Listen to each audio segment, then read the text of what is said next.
फिर से स्वागत है आप सभी का मेरे इस क्लास में। आज हम लोग जानेंगे फ्यूचर टेंस के स्ट्रक्चरों के बारे में कि फ्यूचर टेंस में जो चार हमारा टेंस है उसके स्ट्रक्चर क्या हैं।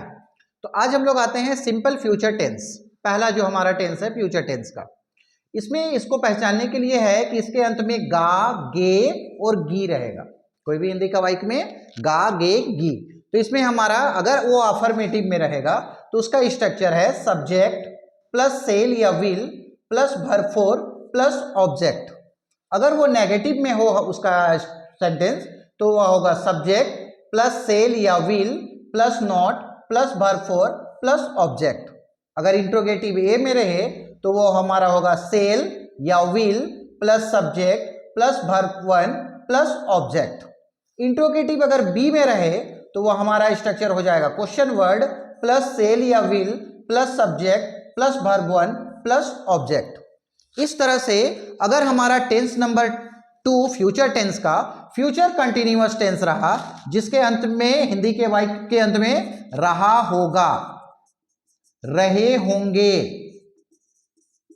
या रही होगी, अगर ये रहा तो उसका हमारा स्ट्रक्चर बनेगा, अगर सेंटेंस अफर्मेटिव में है तो सब्जेक्ट प्लस सेल या will plus be plus verb four plus object. अगर नेगेटिव में हो तो सब्जेक्ट प्लस सेल या will plus not plus be plus verb four plus object. Interrogative A में अगर हो तो सेल या will plus subject plus be plus verb four plus object. और इंट्रोगेटिव बी में अगर हो तो क्वेश्चन वर्ड प्लस सेल या will plus subject plus be plus verb four plus object. इसी तरह से अगर फ्यूचर टेंस में हो जिसके हिंदी के वाक्य कोई भी हिंदी का वाक्य होगा उसके अंत में अगर या होगा, ये होंगे, ई होगी, चुका होगा, चुके होंगे या चुकी होगी, अगर ये रहा तो हमारा स्ट्रक्चर होगा अफर्मेटिव के लिए सब्जेक्ट प्लस सेल या will plus have plus verb three plus object. Negative के लिए सब्जेक्ट प्लस सेल या will plus not plus have plus verb three plus object.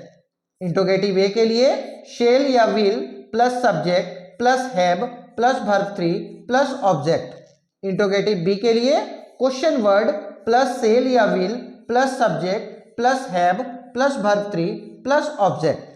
इसी तरह से अगर टेंस नंबर 4 रहे फ्यूचर परफेक्ट कंटिन्यूअस टेंस जिसके अंत में आएगा ता आ रहा होगा, ते आ रहे होंगे, ती आ रही होगी या कोई समय सूचक हो तो उसका हमारा स्ट्रक्चर बनेगा सब्जेक्ट सेल या will plus have plus been plus verb four plus object plus for या फ्रॉम प्लस टाइम।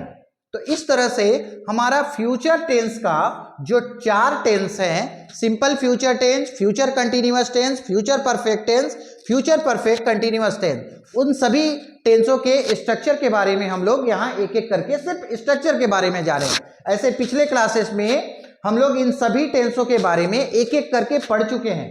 अगर ये स्ट्रक्चर समझ में नहीं आ रहा है तो फ्यूचर टेंस के पिछले क्लासों में जाना है और सभी टेंसों के बारे में एक एक करके समझाया गया है।